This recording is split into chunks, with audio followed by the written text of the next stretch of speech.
Happening now, we'd like to welcome our viewers from across North America and around the world. This is the EdTech Situation Room, episode 373 for May the 6th, 2026.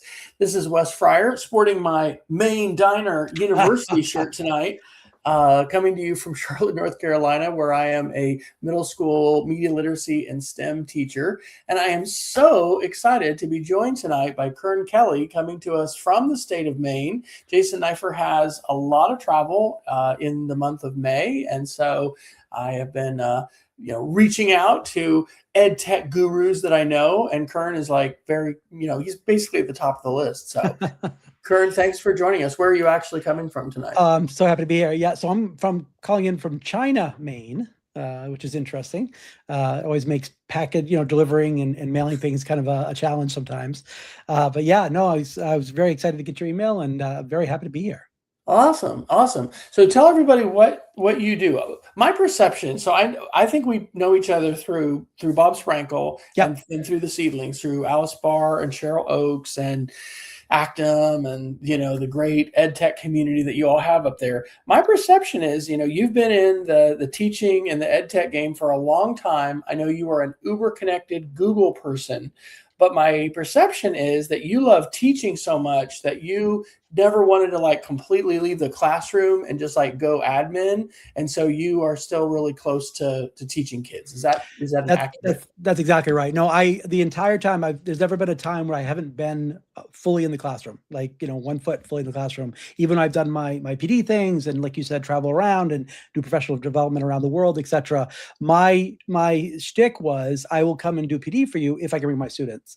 And so part of the deal with that was me bringing students, not only because obviously it's good for them, but if places that I got invited to were serious about really want to make changing, not just kind of putting on a show for the day, they are welcome to that because they can see what's happening in action. As good as you and I can be up on stage, you put kids up there explaining what they're doing in real time, it's hard to beat that. Absolutely. And now, are you teaching high schoolers at this point? Yeah, so I'm mostly high school. My official job is K-12. I'm a technology integrator. I work with teachers all the way through. But I do work, my students that I work with, the groups that I bring are middle school to high school that I travel with. My more recent kind of project it's been 3 or 4 years now. I work with the Maine State Department of Education.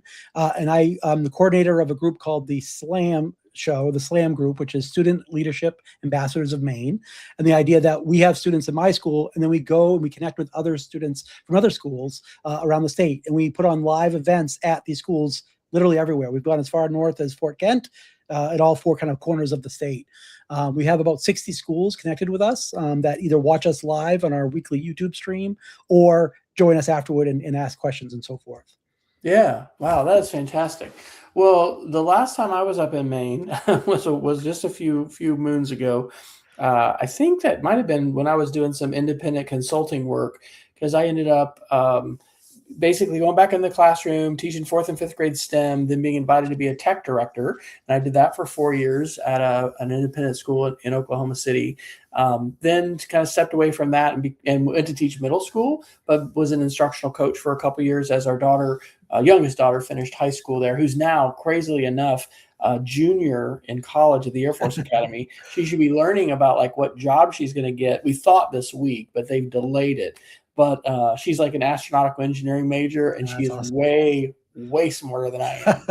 And she's been getting through all kinds of difficult math and engineering classes and things like that. But anyway, yeah, I mean, our kids have kind of grown up with Maine connections. We've got such fond memories of going up there. I don't think Alexander ever got to go up there, but Sarah and Rachel and all that. So what's your retirement plan? Are you planning to do this for 10 years, or what's your plan? My retirement plan is very much influenced by my wife. And so I would just soon do this forever. I love it. This is what I like to do. This is what I love to do. And I think I'm okay at it. And so it works out. My wife has different plans. She is a physician, and so she plans to retire as ASAP as soon as she can. And so when that happens, whenever she retires, that's the day that I'll have to retire. So there you go. Okay, and then travel, or what's the? Yeah, pretty much. Yeah, I have 2 boys. My oldest just graduated from college this year, and my youngest is graduating from high school this year. So he is going to UMaine for electrical engineering. And so once they're kind of, I don't like the term empty nesters. That just like breaks my heart. So my wife terms it bird launchers, which makes more sense. Bird launchers. I love that. I'm Yes, going to steal yes, that. Well, yes. my spouse and I started a little podcast. Surprise, surprise. When we became bird launchers, I like Yes, that. yes. Called Wes and Shelley Share, and it's a transition for sure. But Yes. I've come to realize that we're always in transition. Like I naively thought at some point, I guess, like adults just sort of reach stasis and then they're just adults, but like Yeah. that's really not what happened. So, okay, well, hey, hi to Peggy George coming to us from Phoenix. Peggy, you're going to have to give us a weather report in chat. Let us know what's going on today. Actually, not that we're going to be talking about the weather a ton, but it was like 79 degrees, beautiful. My wife and I got to go on a beautiful hike at this park that's about 10 minutes from our house. So we love North Carolina. Have you been down to Charlotte, by the way? Oh yeah, yeah. Okay. Yeah. All right. Visiting or doing PD and so forth. You're going to have to let me know if you're in the neighborhood. Well, I dropped our link to our show notes doc. And so Kern and I have dropped some different articles. As usual, there's a ton of AI related articles. We've also got a couple of security articles, some media literacy articles, and miscellaneous. And then we've got our Geeks of the Week. But Kern and I haven't connected. Actually, what we did about 2 months ago, maybe, was there's a wonderful Zoom conference that I think I don't know if you call them educational service units in Texas. We call them service centers, but basically they had a great Zoom webinar over, and I just was able to. I think it was almost just you, Alice, and I, wasn't it? Yeah, one session. Yeah. Okay, all right. Oh, it's 81 in Phoenix. Oh my gosh, we're almost the same. So that's not. It's going to be 104 this weekend though. So definitely not up here. Now, Maine, don't you have the mudding months or something where the snow usually is just like barely melting? Have you guys had a light snowpack, and is it going to be a dry winter? I mean, it's been pretty dry so far, even though we have had a little rain recently. This last week has been really wet, which we actually need. And so we had a pretty good winter as far as snowpack. We had tons of snow comparatively. The mountains were, very grateful for that after last year. So. Okay. Well, please drop links into the chat if you want to do that. Continue to put links. We'll try to capture all the links that we have into our Google Doc. Hey, we have 13 live viewers. Oh my gosh. Welcome to the EdTech Situation Room. It's weird how the algorithm works. Follow us on Facebook. We got to get up to 100 Facebook followers to live stream there. But anyway, what we typically do is we're going to talk about the tech news and sort of pass it through an educational lens because we're both in education. But Kern, I got to ask you a Google question and then a local history, because I know you love local history and you're just doing all kinds of cool stuff. So what are some of the things you're involved with now with Google Education? And then can you tell a little bit about this project you mentioned, which I think involved scanning documents maybe, and then I don't know if it was with oral history, but it was with really cool history basically in your local area. Can you give us a little synopsis of something? Yeah, for sure. It's been a fantastic project. It's actually our second year doing it. So we have a local library/museum that's about 2 miles away from our high school. And every other day we take a van full of students and we go over to this museum. And I don't know if you want me to, I can put some links in the document. Or if you want to share the screen or whatever, we can do whatever. Let me, let's do that. Give me 1 second here.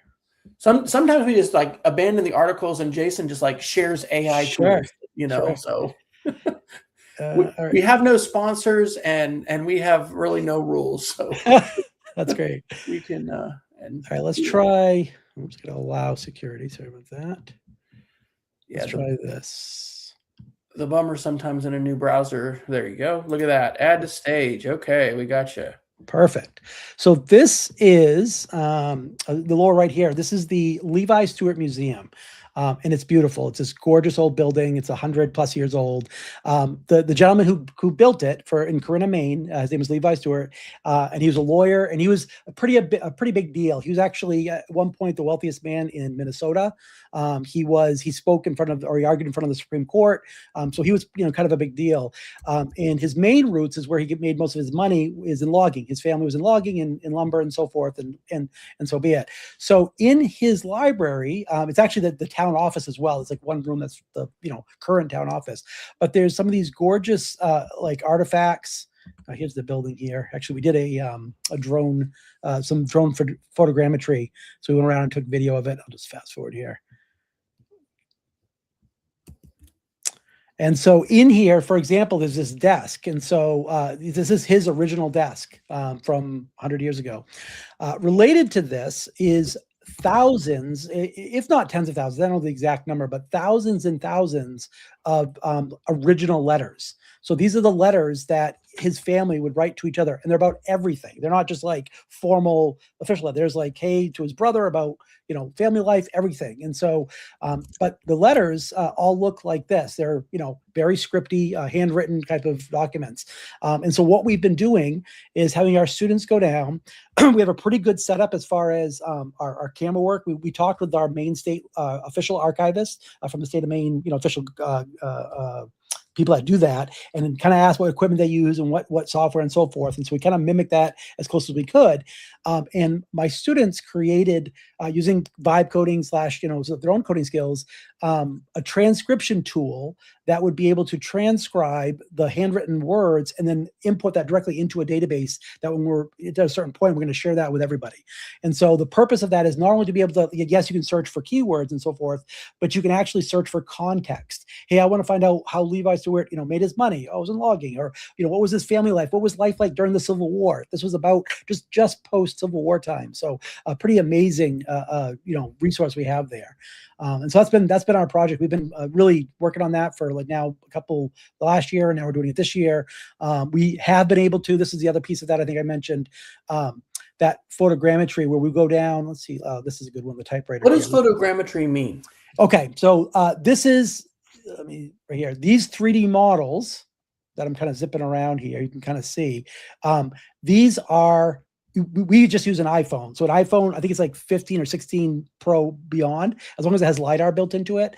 You take as many photos as you can, let's say 1,000 photos or more, and it will stitch it together to create a 3D model that you can interact with. In fact, these can, if you have this, if you pull this up on your phone, you could hold it out there and using augmented reality or AR, you could place it in the room. So you could see what Levi Stewart's desk was like. Let's say it's sitting in front of you kind of thing. That's amazing. Yeah, isn't that fun? If you could drop the Google site, under our miscellaneous, I got the Levi Stewart Museum.org. Yeah. So I think you probably know my love of oral history and story chasers, and you know, some of that work that I got to do in Oklahoma. Since we moved to North Carolina, which I am, you know, so fascinated by our longer history. Our church, our school is right next to a church that was founded in, I think, 1791. But just down the street from us is one of the first 7 churches that was all around Charlotte. It's called Philadelphia Church, and it was in like the 1770s. But anyway, there's all this history and all this, you know, pre-Civil War, Civil War, a Revolutionary War, all this different history. So anyway, I've been volunteering with the Mint Hill Historic Society for the last pretty much 3 years. We've been here 4, and they actually elected me to their board last week. And so I've done a lot of the work with oral history interviews, and we didn't get a grant. There's it's an Arts Council grant, because basically they've got, I don't know, maybe 80 or 100 different interviews, most of which are on cassette tape and need to be digitized. Sure. I've mentioned before we started using Descript. And so being able to have a pretty accurate full text transcription, but then like have volunteers go in to fix place names and the names of people. Yep. You've got all these 3-ring binders that are family focused. And so the history of these families. And so it's like a you know, work of love or whatever, you know, passion to just want to contribute. But this like cross section of where digital technology meets artifacts, meets stories, right? And then the places. I mean, I don't know if you know, I'm gonna really geek out and we got to talk about news tonight, but like, did you know gold was discovered right here first by, of course, the Europeans? The native folks knew gold was here. But I mean, it's like 30 minutes from our house. It's Reed Gold Mine, 24-pound nugget that was one of these that was found. There were 17 gold mines just in Mint Hill. And then all of Charlotte is still today riddled with all these gold mines. But anyway, it's just like very interesting history. And then there's also all this history about, you know, how folks were enslaved here, and Sure. the churches and the cemeteries. We have a cemetery of the formerly enslaved that's right across the street from our school, and so all of that stuff. So when I heard you mention some of that in that webinar, I was like, I got to learn more about that. And last summer, my dad grew up in Northwest Wyoming, and Hart Mountain was one of the relocation camps for the Japanese Americans that were relocated during the Second World War. Well, they've done a really, really good job memorializing all of the families and people who were incarcerated there and telling that story. And anyway, it's just like connecting with local history and finding ways that we can bring this history to life and leverage technology, I think, to broaden the access that people have, right? Because Yeah. you know, I don't know. I want to get back to Maine. So Alice, we got to talk. In the house.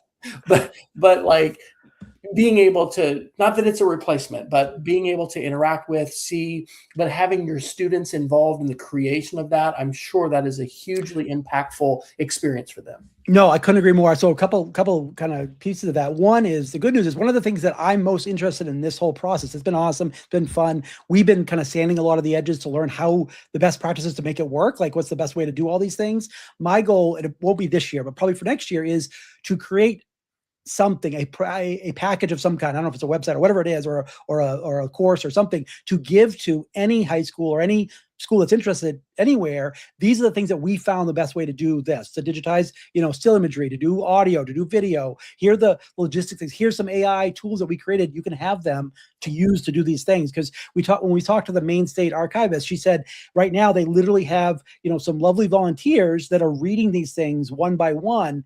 And it's just, the scope is not, the scale's not going to happen. It just takes so long. And so for us to be able, we showed them what we had done, and they were like over the moon. They're like, wow, like, how did you do that? So it's not that hard now. I mean, it's not that big of a deal. Yes, you still go through and make sure that everything lines up right, but that original pass. And what we found is, the better models, the better that we have the models, the better it is, the better it does as a job. So we're actually budgeted for next year for the ultra models, for some of the higher level, the $200 a month things, because it's going to be worth it. You're talking about the AI models. Yes. Yeah. Because I've wondered about that. I've experienced vibe coding so powerful. I mean, like, we're talking Goosebumps. Yeah, sure. Like, I can't believe that I'm doing this. And then I'm like, what is that $200 model going to be able to do? You get what you pay for. I've had the experience, just because Google let me. I was beta testing something for a while, so I had the ultra model for like a couple months, and it's you get what you pay for. Like, there's it's like using the free model of something versus the paid one, even the $20 one. There's a difference. Yeah. There is that much of a difference as far as the quality. How I explain it to my students when we talk about this, because they don't understand, like, why does it say fast or say thinking or whatever? And I basically say it's like first draft versus final draft. Like, the first draft, it's fast, but it's whatever it is. Versus, if it goes through it over and over 10 times, 20 times, 100 times, it's just going to get better with each pass. Yeah. I'll digress, and we'll talk about some news, folks. We promise. So I'm going to be teaching broadcast media next year for the first time. My classes have basically been web design, computer programming. This is all middle school, grade 6 through 8, and then we call it computer applications, but it's media literacy. I've really had a chance back in Oklahoma for 3 years, and then the 4 years here, to basically write a curriculum. Take what we used to call Microsoft Office and keyboarding, and then like, ooh, what do we do now? Let's do Google Apps. Let's do media. Let's make video, those kind of things. But I really resonate with that, like, yes, we can do it. It's not rocket science as far as like digitizing, or in the case of these oral history interviews, sure, get Audacity open, plug this little converter in, got to have a cassette recorder that works. But, we can digitize it. But like, basically systematizing that so that volunteers and others can come alongside and then, do some work. And it's like crowdsourcing, basically. Yeah. And so I'm excited for us to connect further with that, because I think not only with, high school, but thinking about folks that are in college, anybody who's involved in, historical studies, anthropology, there'd be different, could be museum studies, could be library studies, different places of intersection, but like grants, and then bringing together interns and all of that. Cause I've done some work with that in the past. And I think that will really bring some wonderful value to the Historic Society, and then potentially to others, because as I love to go into little museums and stuff, but like I generally always see like, oh my gosh, what if this is, especially the voices. I'm Yeah, really yeah, yeah. passionate about that because man, it's just between my spouse and I, my dad's still with us, but we've lost the other parent. So like anything you have is just Yeah. amazing to have in their voice. But then when you're like listening back to other generations, to me, that's a really magical and potentially transformative use of technology. And I love the way that I see not only students, but sometimes, parents and other family members get very animated Yeah. when they talk about preserving their family history. Because it's Well, one of the parts of this whole project is the kids go in and they find we have the tax ledgers from the whole, from 100 years all the way through. And so they choose a family name. And a lot of them, not all of them, but a lot of them are from, their families are from the area. So they recognize, oh, that's my uncle or great aunt or whatever, some kind of distant relative. And they track those, they do the family history of those families from back then to now. And so we do go to some cemeteries in the area, some grave sites and what, historical buildings, what maps there are. And really, I will say, like, at the higher level here, two things. One is that, like, that transcription piece of it, we physically couldn't have done this without the AI stuff. It wouldn't have been as scalable. It would have done something, but it wouldn't be what it is. And huge credit to the library itself. Obviously, there's like a group of, the board for their thing that they're super interested in. They have a climate controlled room they built for all this materials because they were so vested in keeping it. But at one point we had the conversation with them, like realizing, yes, kids are going to be in there. Yes, they're going to be touching these artifacts. And they're like, if we just keep it closed, hidden, who cares? Like, they're just going to rot and eventually, that's going to happen. So they were very open to the idea of like us going in and, basically digitizing it so that everybody can, partake with the information. Okay, before we go to some articles, I'm going to tell you one other quick story because you're a great person to probably bounce this idea off of. So across the street from our school, we're right next to Sardis Presbyterian Church, started in 1791. Our school started in 1970, actually as a white flight school, and we're now a very integrated school, and we're like, I don't know, the 7th largest private school in the country and the largest in North Carolina. We're over 2,000 kids. We're fairly big. About 5 or 6 years ago, teachers at our school found out that, oh my gosh, yes, there's a cemetery for the church across the street, but next to the scout hut, there is a cemetery of the formerly enslaved. And so there was a young man who was in the scout troop who had heard stories about this, and he did his Eagle project about it. And he partnered with university researchers, and they did ground penetrating radar, and they found that about 80 souls have been buried in this cemetery, which was it was preserved because it was next to the scout hut. But like, my connections with Apple and doing stuff and VR, I thought, wow, what a project. Because from the street, you can't tell that it's there. But if you know, and you go over there, there's now a fence that separates this area, and there is a plaque. But I thought, wouldn't that be kind of amazing? Because when it comes to cemeteries for the formerly enslaved, if they had any kind of stone at all, usually it's just like a rock. There's a certain kind of plant that will grow in these areas, but there's just not a lot of visible. But anyway, that's something that I've thought of. And anyway, that's one thing to think about. And we've done this for our school, but we haven't yet done it with the library. But we've talked about doing this. Is we've created an augmented reality layer on top of our school, and what that means is if you walk around with your phone and you point it at, say, the winning basketball trophy, it's going to play the video of the championship game or whatever you want. So the media will appear based on, almost think of it like QR codes, except for the thing itself is the trigger. So we've talked about doing that with the library in the cemeteries where, like, let's say one of our students creates whatever the media piece, whatever the thing is about that, let's say a gravestone or an image on the wall or, fill in the blank, whatever you want, connecting those so that somebody's walking around. I really want parents to walk around our school and be like, around every corner, oh my gosh, look at that. Like something kind of pops out at them. So That's right. No, I knew that you'd probably have some thoughts about that because, VR and AR and all that it's cool. It's, amazing. I don't think it's become the mainstream thing, but especially when we talk about place-based stories and we talk about artifacts and things like that, there's a lot. So I dropped a link in there to a WTV. They're a local news affiliate. This was back in October of 2015 when they dedicated the marker there. So, all right. Well, hey, let's talk about some tech news. And the way we usually do this is basically just whatever it is we want to talk about. Let's talk a little bit about Google Home, because I'm eager to find out about kind of what your Internet of Things might look like. So, oh gosh, yeah, Alice is saying she was at Monticello this weekend, and the stories. Yes, oh, you were at Monticello. We went to James Madison, because Monticello was to Jefferson, right? Yes. Yeah. So anyway, when we came back from Virginia, we have good friends that are there. Okay, so there's the Ars Technica article. This is from May 5th of 2026, and the headline was Google Home gets upgraded Gemini voice assistant and new camera controls. I will tell you that I have been on the early release, whatever that's called, for Google Home, and we are primarily a Google Home. Like, I don't have any Apple IoT devices, but because of losing internet every once in a while, it doesn't happen that often in power, I've wanted to become more resilient. And so I have a home assistant, which is a Raspberry Pi running open source software.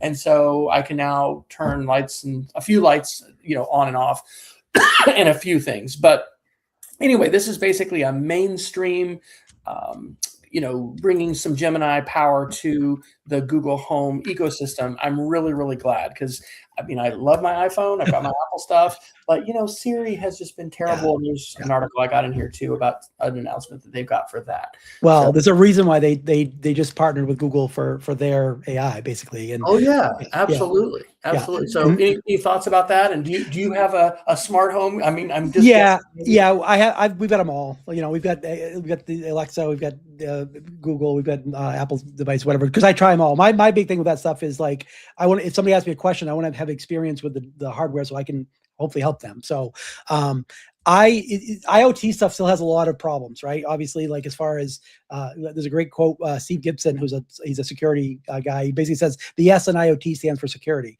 because that's still a problem, especially as AI, more and more people are able to use that to push security boundaries, right? Like, are they hitting IoT devices that haven't been updated for however long, that kind of thing. So it's got to be a big player. It's got to be an Apple or a Google or an Amazon to be able to deal with that stuff. Long wished for, and I played with it early, and I just backed off with a true home system that really does manage all the different pieces, because these things don't talk to each other. Matter's helped, the protocol Matter has helped a lot, but it's still not quite there. Zigbee is the one that I've been playing with. Yeah. Because there's crazy stories about whatever, my Google Nest not having a separate 2.4 gigahertz, and so like I go out long distances to try to make it connect, and then come back, and then I had bought on eBay, not on eBay, but on like Facebook Marketplace, just like some old routers, and use the same name. Anyway, just like the turning yourself upside down and holding your face just the right way to get things to work. So when I did this home assistant, and I'll put that link in, and this is, of course, this is a geeky thing, but Home Assistant is a Raspberry Pi Linux-based free open source platform. They have things that you can pay for, like they've got this, I don't remember what it's called, but it basically connects to your Google Home. That's because of Matter, though, because Matter now, they didn't have that ability to talk to each other for a long time, and I think all the big players finally realized we need to, because if we don't, because there's Matter, and then there's these other protocols. So anyway, Zigbee is a low power, and it doesn't run on your regular Wi-Fi. And the bottom line is, when I got these plugs out, they just connect and they work. And so I've got like a temperature sensor in the sun porch where our dogs are. I've got a garage door sensor to know if my garage door, I left it open. And so anyway, we have all those. My big thing is, and this has happened, mine is the wife test, where if it fails, it has to fail in such a way that it's still usable. So I had hue lights everywhere. Yes. And bulbs and so forth, until the one day, of course, I don't know what happened. There was a glitch in the matrix, whatever happened. And all of a sudden they all went on in the middle of the night, like, full bright. And she's like, that's not happening again. So, then you're feeling like you're in a Dark Mirror episode or some kind of. So it's gotta be, they've got to fail, gracefully, basically, in a way that, if they don't work with the stuff that they're programmed to, but at least they turn on and off, whatever. And they're getting better about that stuff, but. Yeah, I don't know if you've used AI to do this, but like I've now switched to Claude primarily. I'm Gemini and Claude, and Gemini is still, like, for me, amazing with images, graphics. I've been playing with sketch notes that I make and my students make, and then saying, make this into a sketch note. And it's crazy, how good it is. But being able to basically push yourself further with tech, like that's how I figured out what I needed to order for Home Assistant, because I had to have like a Zigbee connector and all of it. I mean, it helped me out with all of it. So I do want, I think, to get a speaker, maybe. I don't know if this will be possible, but that I can talk to, where it's not going to rely on the cloud. Not that we lose internet a lot, but it's actually happened several times. Sure. And it sucks to be like, crap, how do I work, man? The internet's down. Yeah, no, 100%. Yeah. Okay. Yeah, go for it. All right. You want to pick an article? You can choose anyone I put in, or one you did. Sure. You had an article in there before, so that I kind of piggybacked on that one. It was the vibe coding will break your company. And the one that made me think of is one out right now. They talked about, there was a company called Opus. What was the company's called? Pocket OS. Apparently, if you read through it, the CEO had vibe coded components of it, and it was using Cursor, which is a coding agent, and it wiped out everything they had. And so basically, it wiped out their backups. Like, I don't know if you read this. Yeah, it was worst case scenario. Wow. Yeah. So the article Kern's talking about was April 23rd, Forbes, Vibe Coding Will Break Your Company by Jason Wingard. And the article is basically saying that friction and time is good when you're like developing new systems and stuff, because if you try to push things too fast, maybe it's going to have some catastrophic effects. And so that's what his point is that people themselves, individuals, can make things so readily that if you're not careful, you're going to put mission critical data and things on there. And I have heard multiple stories about this. So, my recommendation, with my coding kids, we work primarily in Scratch, but then also in Minecraft MakeCode.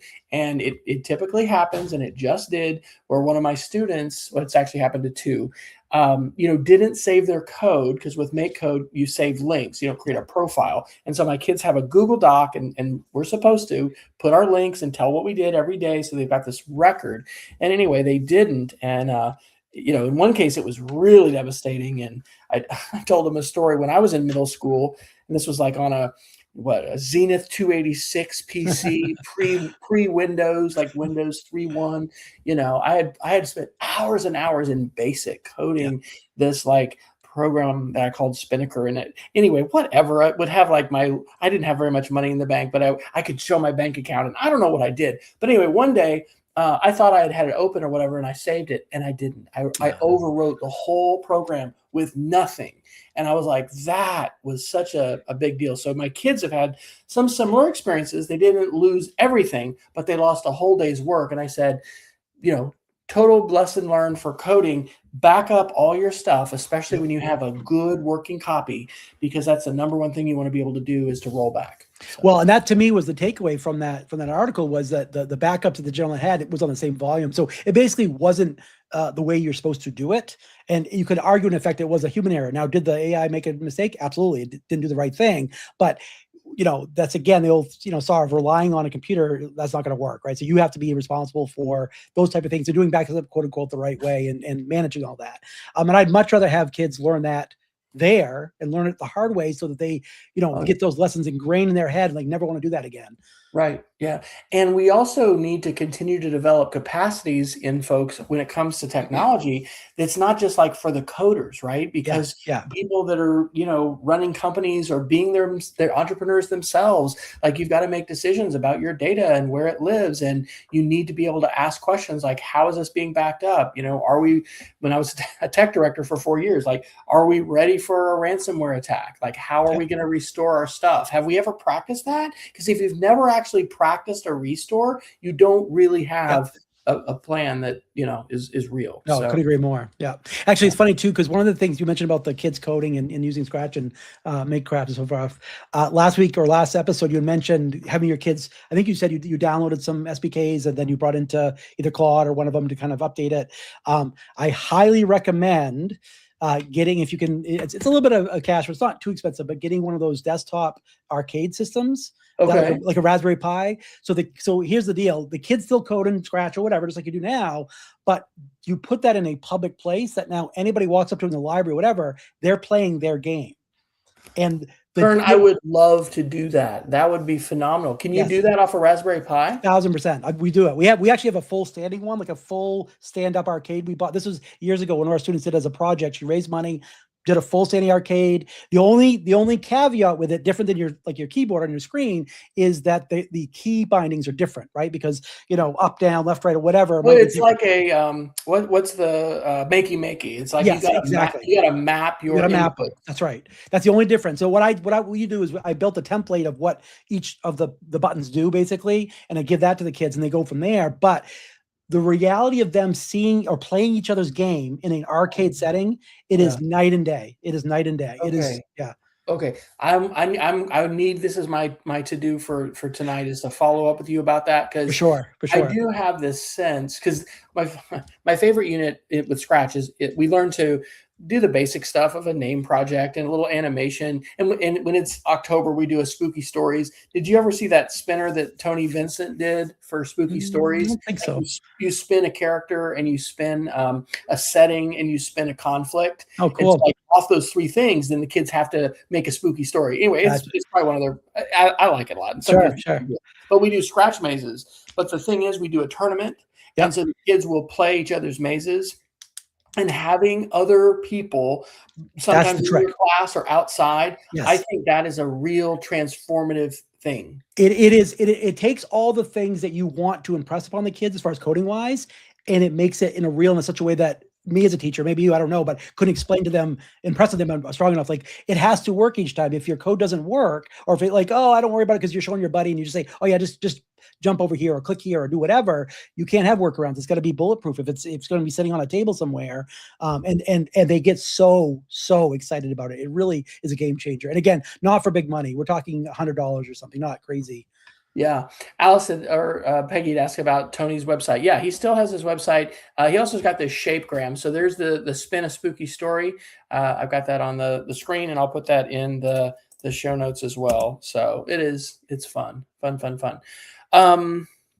Okay, let's talk about this ChatGPT study. I think this is really interesting. So Ars Technica, I think my cousin from Wichita, Kansas somehow introduced me to Ars Technica, and it's probably the place I do Google News a lot, but I'll do a lot of Ars Technica. Yeah. So this is from May 4th. Influential study touting ChatGPT in education retracted over red flags.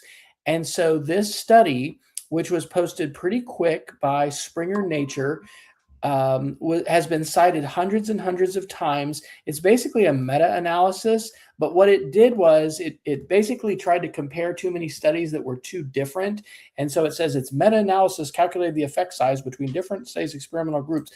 It concluded that, oh my gosh, AI is great. It has a great effect. Course, yeah. And then hundreds and hundreds of times it's been cited. And so now the author has pulled it. So I guess it's a cautionary story in terms of AI research. And, things are moving so quickly. And I've aspired to go back, go to higher ed. And I'm still thinking about that. I just haven't published anything in a while.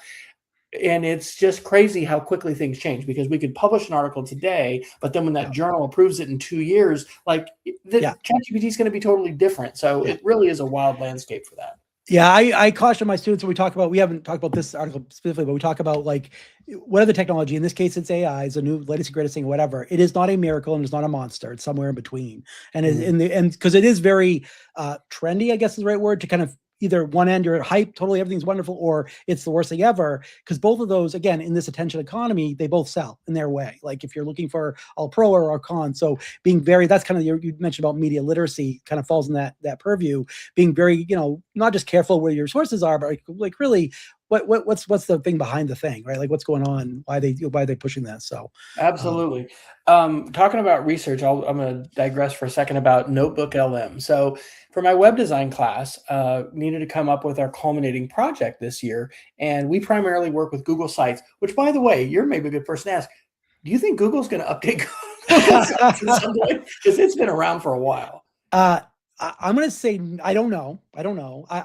Not probably not likely much, because the next iteration of this is going to be an AI version of that, right? Like, you're not going to cite, because there's I just read a stat or heard a stat on a podcast, something like that. I can't remember the exact number, but it's a huge, like 50% or something like that of websites now created on the net are AI created. Yes. Because again, you're not going to do all the design. You're just going to say, hey, I need a website that does X, Y, Z. Yeah. Yes. Yeah, my wife and I are going to do between us 16 different half-day camps this summer. And the website that we use does not have really great filtering buttons to be able to say, hey, show me just camps by Shelley that are, for fourth graders or whatever.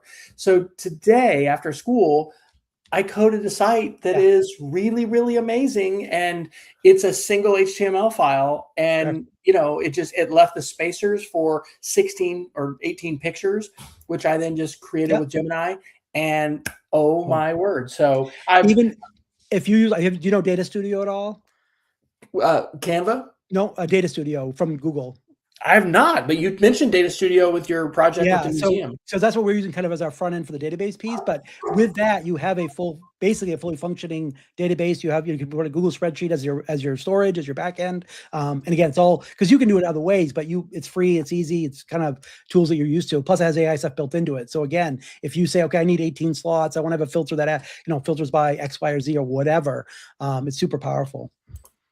Do you are you doing much with geomaps with maps that are tied in like Google Maps and layers and all that stuff? Yeah, we have. You'll get a kick out of this. So I don't know if you saw it went through somewhere on the socials. Jerome Berg is kind of officially shutting down Lit Trips, Google Lit Trips. Yes, which is sad in one way, but they're still there. But I don't know if you've tried this. So I was kind of curious, kind of kick the tires a little bit. Just throwing in, I grabbed Grapes of Wrath just because I knew it was copyright free and I could grab the whole text like in a PDF, whatever. Threw it into Gemini Canvas and said, hey, make me a KML file, and boom. Now, was it perfect? No. Was it good? Yes, that I could then take and tweak it as I need to. It's a draft. It's a draft. And I think a lot of AI use is going to that. Okay, so I'm going to show this. I love geomaps. They're projects that I've loved for a long time. This is a project that one of my 8th graders did, museum ships around the world. And so for this project, this is for my web design class, they had to use I wanted to use a data set that had at least 100 different pieces of data. And in our school, Google Maps is actually blocked for middle schoolers. And so my kids actually found this Z-Maps. Yeah. And this is so amazing because you can take, it doesn't want me to leave. It's so funny. How do I get out of this? I can say map my spreadsheet. I can say copy and paste. I require my kids to not only have their map, but also have their data source. And so here's a spreadsheet. So you can just take a sheet like this. I'm just going to Command A, Command C. You can simply paste it in here, and then you can say submit. It's going to let you say what you're going to be mapping your addresses to and stuff. So it's actually got latitude, longitude, and maybe this isn't going to work since I didn't do much about it. Boom, there it is. Is that not freaking amazing? So I love Google Maps, and I've done like the map engine, and I've just done stuff with that, throughout the years. But very, very cool to be able to have that kind of visual representation to work with data. So we had the same issue with the maps. One thing, I don't know if this is the exact same filter in your neck of the woods, whatever, but if you go to My Maps, so it's still Google, that might, because that lets have kids go through and use Google Maps. Yeah, it's blocked for us. Yeah. And so anyway, wow. Okay, cool. Wow, we've got like 15 minutes. What else do we want to talk about? Let's talk about Apple and their AI. So this, are you, by the way, I would bet you're an Android user. I use both. You are. Okay. So you can answer all the questions. That's why you run the Genius Bar in part of Maine, I think. So this is a TechCrunch article from May the 5th, yesterday, and it's called Apple Plans to Make iOS 27 a Choose Your Own Adventures of AI Models. And we had talked on the show that, they were planning to partner with Gemini and with Google, but now it looks like they're going to allow folks to choose which model they want to use. So so I'll put on my, future, thinking up of the future and total supposition hat for a second. As scary as some people think this is, or whatever, one way to look at it, but nobody has more information about you than your Google account does. Right? Your Gmail, your calendar, your everything, your docs, all that stuff, whatever. So when it's culturally permissible enough to be able to basically dive in and use all that, there will never be a more useful AI to you than Google's version. Apple won't have that. Like, they have their hardware, they have a lot of things in there, but unless they cross that barrier, because they've been, they were the privacy company, blah, blah, blah, which is great. That was a selling point, but there'll become a point where someone will say, like, you talk about the Android, Apple, you talk to your friend, I've got an iPhone, they've got an Android. Hey, why can you say, do this thing and I can't do that, basically. Now we're talking a few years away, but to me, that's just like a thing that's going to happen. Yeah. Well, here's an example. I would bet you're kind of a Google Labs user. Yep. Do you use the CC? I love it. Oh my gosh. How, yes. So describe this. Jason told me about this, and I'm using this now. What is this? Yeah. So it's basically, it goes through and takes your new input from not only like emails you get from like individuals, but maybe from, things you subscribe to, all that kind of stuff. It makes you a single email that has, like your top 10 things to do that day. Like, don't forget, you've got this coming up. You've got, don't forget this appointment you've got, or all these different things that basically a personal assistant. My only wish I have, because it's been really good. It's been like 95% accurate. I just wish that the things that aren't, I could like click a button on and say, hey, this I never want to see again, or this is wrong. Right. Exactly. Like a spam filter, basically. Yeah. Kind of. Yeah. The training to be able to train it. Exactly. Yeah. Yeah. Hey, good. Peggy didn't know about that. Yeah. You have to, like, it's consumer account, and it's not, for school and whatever, but I've struggled with email probably my whole life, or whatever. 10 years after, when it was no longer cool to have multiple email accounts, at one point you're like, well, I got 3 email accounts. That's not cool anymore. But you must have not missing stuff. You must have played. Have you played with Studio Workspace like Google? Nope. What's Google Studio Workspace? So it's studio.workspace.google.com, and it would be in your, it's not for personal account, it's in enterprise or education, and it has to be turned on. It's basically the easiest way to think of it is like, do you remember if this then that? If this then that. Yeah, I've had it by subscription for a long time. Yeah, so it's that, except for it's for your Google stuff. So if you receive an email from Kern, you mark it as a star and you put it into this folder and you create a Google Doc of it, blah, blah, blah, blah, blah, blah. Like, that's kind of the dominoes that happen. The thing that makes it above and beyond just a traditional kind of like, service like that, because it can have Gemini embedded in that, you could give it directions. You could do a little bit more advanced stuff. I'll give you an example. One of the projects we've done. We have in our school, in our English department wing, we have a room it's not a closet, it's a little space, but it's a little library. And the English teachers realized at some point that they hadn't like kept track of all the books they put in. They just like throw extra books they have, and it was getting unwieldy. So we had a student go around, just use a phone, take a picture of each shelf. It would automatically get emailed to me or whatever, and it would say, hey, if this email comes through and called bookshelf or whatever we titled it, take that image that's attached, look at all the books on it, and make a spreadsheet of the names of all the books on the shelf. Yeah, with their author, with their title, with their genre, et cetera, et cetera.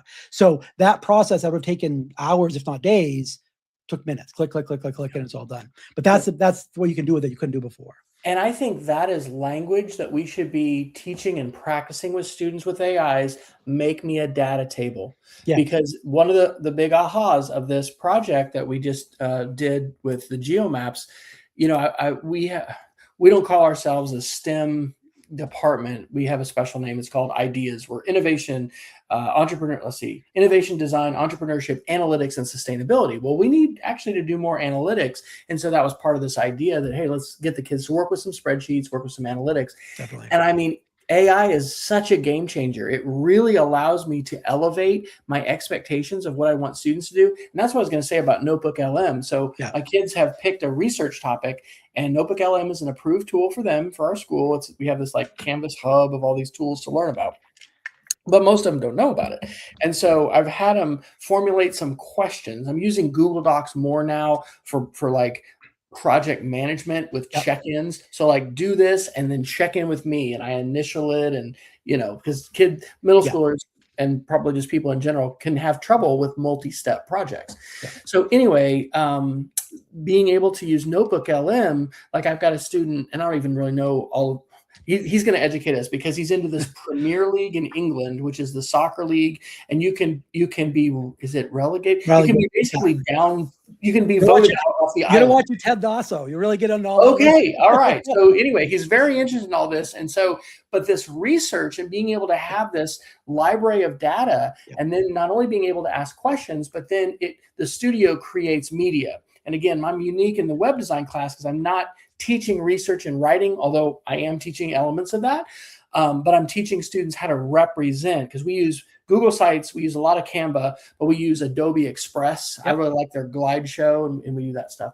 So anyway, it's, teaching today, it really is both exciting and very challenging too, because I've got kids that are copying my whole assignment, and they'll put it into Gemini and say, here, give it to me. And I've got to have assessments that are more than that. And I got to check in with them so that they're thinking, and they're not just having the AI. They're not offloading their thinking. Just give it to them. No, that's the big crux right now with that is exactly like you said. Like I have this tool, I can use it to do something for me, so I check out, or I can use it to make me better, basically. And the big kind of light bulb that went off for me was, so years ago, I don't know, a dozen years ago, whatever. We've had a 3D printer in my house since they came out, like forever. And my younger son grew up with 3D printer. He never knew a house that didn't have one. Like there was always a 3D printer around, no big deal. I remember at one point something broke on one of my tables, like a little piece broke. I was like, oh, I gotta go order a new one. And he was probably like 7 or 8. He's like, well, Dad, why don't you just 3D print it? And it never occurred to me at the time, this was early, that, oh, of course I would go 3D print that because I don't need to go buy it, blah, blah, blah, blah. I want to get students in the habit or in the mindset where, oh, I need a tool to do X. I'm just going to go code my own tool using AI. Now I can do this thing. And so I've been having kids get in the weeds a little bit with that, like learning how to do it so that they get to the point, hopefully their mindset is such that they're not like, oh, I don't know how to do that. Oh, I can make my own tool to scratch this itch we're not going to change the world, but I'm going to fix this problem.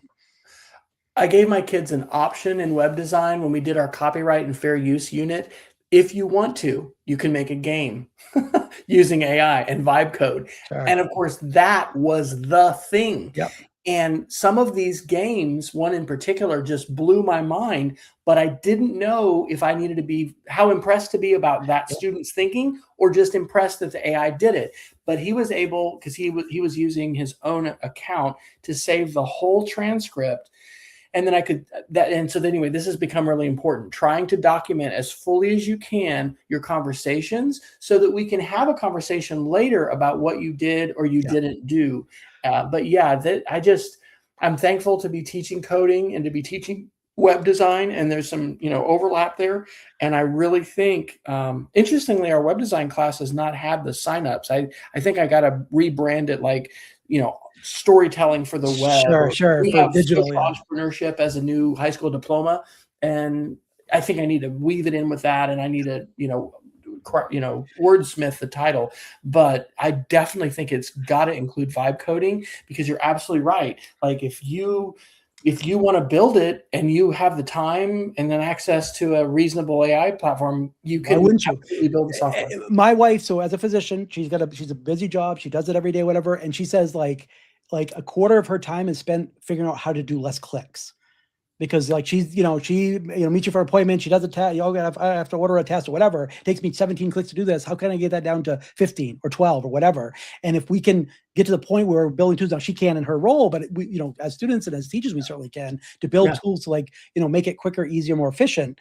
We should be doing that. And it's really important, I think, too, that teachers, at least as a sample, try that vibe coding piece of it, so they understand when they see a result, like you mentioned that project that student did.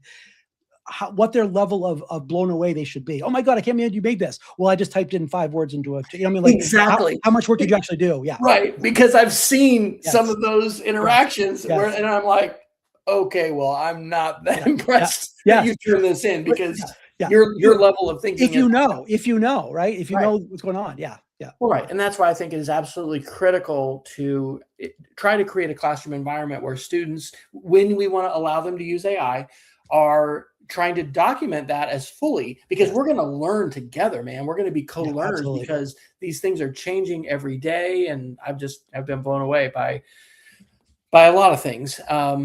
But that whole thing of like, now I've got this coding assistant that I can work with that can help. I mean, it gives me superpowers. It just 1,000%. It makes you do things that you like it's funny. I've now been revisiting. I've kept all along, like I call it the Wonka vision list. And it's just things like, boy, I wish I could do this thing. Like just little projects that you're going through, like, boy, this would be awesome. And I'd run up into a wall, like, oh, I just don't have the coding chops to do that thing, or whatever it was, or it would cost too much, or whatever. I'm now revisiting that list because, like, oh, I can do that piece I couldn't do before and make it work. Yeah. Did you ever use FileMaker Pro? Yeah, a little bit. So I was an Access guy, but yeah. Okay, you were Access guy. Well, so back in the day, this is the early 2000s when I was at Texas Tech. I had all these FileMaker databases and web enabled them. And oh my gosh, our student teachers could apply online for student teaching. And we did interactive televideo, which was room-based video conferencing to coordinate all this stuff.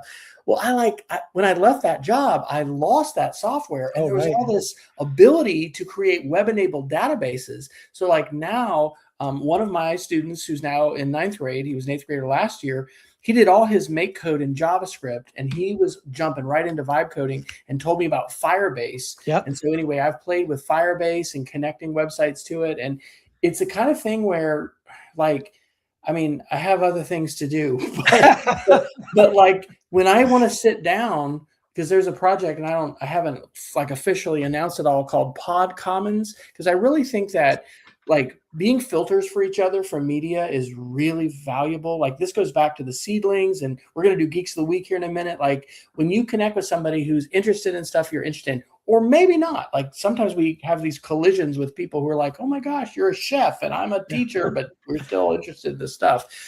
Anyway, it's like I could go all day long, with Claude and Gemini or whatever, creating stuff. And it doesn't mean I'm going to quit my day job, but it is the people that are dismissive of AI.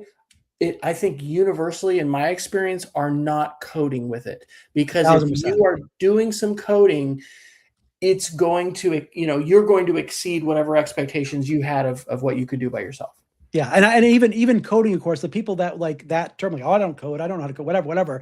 Like, no, your tool creation. You're making a tool that's going to solve this problem you want to do. We had one today. This was a pretty fun one. So one of the projects at the end of the year students do is we scan all of our yearbooks we've had from years past. Our school has been around for like 65 years, whatever. So that's a lot of yearbooks and so forth. And so they'll scan each page. And so we had all these images, and we want to make it into a little flip book. We use Google Slides, just like a template. Now we can do it by hand, one by one, but vibe code, hey, here's the link to the slideshow, here's the link to the folder with all the images in it, make a tool that puts them together. 10 minutes later, boom, done. And so that's huge. Like that's a huge time saver. Absolutely. Did you put this article in about the amateur solving the 60-year-old math problem? Yes. And that kind of, Would you mind doing that one? Absolutely. Put it in here. I'll drop it in the chat.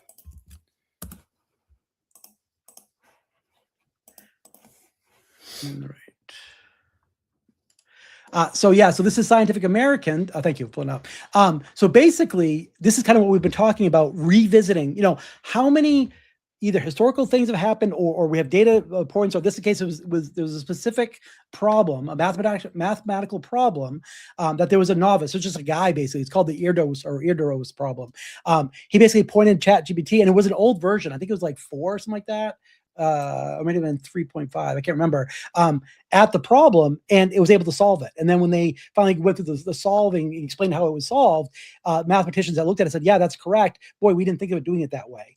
And so really, like, if we haven't done it yet, we will really need to go back and revisit almost everything, right? Go through and be like, okay, we thought it this way. Let's scan it through. Let's see what happens. Oh, we didn't know this. We didn't know that. Like, this is really, we talk about a new kind of revolution or a new enlightenment period to be able to go through stuff that we thought we knew. And it's adding that to our toolkit and our habits set of what I would do. Like a lot of us now will Google things. We're used to, let me Google that. Yeah. But like even recipes, I don't know if you're how much you cook, but like I love to Every cook. day. And and you got to be careful, right? You got to be careful. I mean, if it's saying something weird with glue or whatever, Yes, yes. we hear those kind of outlier stories. But I have had amazing success getting it to substitute things, say, hey, I've got this stuff, I want to cook something.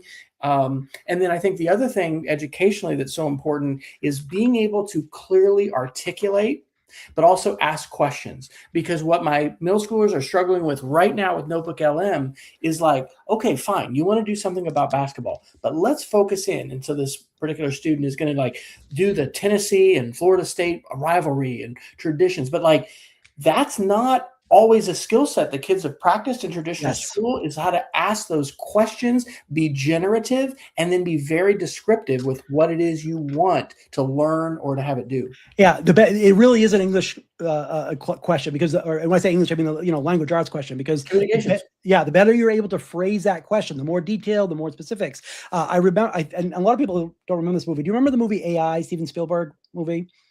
Did you ever see that one? So this was years ago. I wish I could find this clip, but there's a clip in there where the character, it's Haley Joel Osment, is basically talking to an AI. Again, this is back 20 years ago, so they're kind of projecting. But the way that he asked the question was, "What is Blue Fairy?" That's kind of, and in the context of the movie, you don't follow that. But in the way he'd ask a question would change the responses he would receive. And to me, that's kind of like now, if we're using, that's the movie, that's the poster right there. And so he's with Jude Law, and there's this whole scene, and it really makes me think about now where, like, the words that I use are really important to get the what I'm trying to get out at the other end. And you can't just keep, trying it forever. You want to kind of narrow that down. And so that's a whole nother skill set to work with kids on. Absolutely.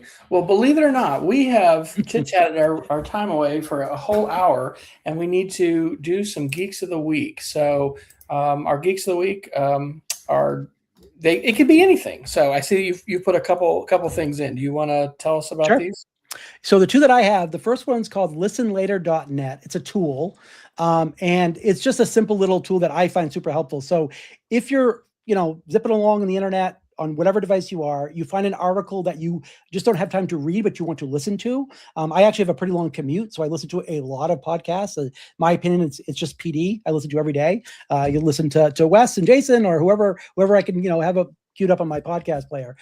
So for this one, you can basically take that article. It will send you get when you sign up for it, you get a unique email address that's just for you, for your podcast player, and you'll send it to it, and it will transcribe it for you and put it in your queue. And so it's super cheap. I think $5 gets you like I don't know how many articles. I've only paid $5 so far. I've listened to it now for dozens. I don't know the exact number, but it's great. It's great. Wow. Okay, fantastic. And then you got one more. Yeah, the other one is a little bit more. So officehours.global, this is a group that came up, kind of developed during COVID, when these are all professional media creators. They might be people that worked for, NBC News. They might be people that worked for, that were working on the Olympics. They're all media creation, and they will answer your questions. And so I've sent many questions to them. Doesn't matter. They're super helpful to high school teachers, to anybody. If you're interested in media creation at all, you throw a question in there. They go every single day, 7 days a week. They have a YouTube channel, and they'll say, Kern from Maine asked about which microphone should I use for this thing or whatever. They're fantastic, absolute amazing resource. That is so cool. That is awesome. Okay. All right. So have you seen Iranian meme propaganda? Kern? Yes. Okay. Wow. Well, I had not dove into it. And so this is the slideshow for the webinar that I did on Monday. I facilitate webinars for the Media Education Lab. And the recorded archive is actually on the second slide. But we in the United States are using memetic warfare. This is not stuff I'm talking to my middle schoolers about. This is adult stuff. I am not I'm not talking about this with my kids. We're continuing to talk about the moon landing and how it's not fake, and SIFT and things that are hopefully a little bit less controversial. But memetic warfare is really powerful. Memes have a psychological bypass because a lot of times we'll have nostalgia for like Lego or for Franklin the Turtle or whatever. And so anyway, it is it's important to talk about, and it's also important to talk about outside of school. We did a webinar with, I don't know if you know Lucy Gray, who's in Chicago, but she's been working in the library part-time for several years now, and it was all on media literacy for seniors. And everybody needs media literacy, and so talking about these things. Do you know the name Jason Levine? I do. Yeah. So he's at the meme, was it the memetic warfare, kind of like that's his shtick, and he talks a lot about that on his podcast. Oh, well, I don't know that I've listened to those. Angry Planet is the one. 404 Media, Jason, let's see, get their names right. Matthew Galt is one of the ones that has written a lot for that. And then the book Like War by Emerson, and anyway, 2018 book, New York Times. It feels like, like every generation goes through their, like we have words that we know each other, but our parents are too old and to know our cool new words that we use, our language. And it feels kind of a new iteration of that, Yeah. Absolutely. Kern, this has been so fun. Oh my gosh. Thank you so much. Absolutely. Thanks to Peggy and for Alice joining us. We want to let everybody know that you can go to edtechsr.com. You'll find links to the Substack where we are posting, and we've got all 372 episodes up there. But you can get the show notes there. We archive all of these on YouTube, and we want to encourage everybody to stay savvy, stay safe, and we hope to see you next time on another edition of the EdTech Situation Room. And we'd love to have you back sometime, Kern. Yeah, anytime. All right. Best wishes. Take care.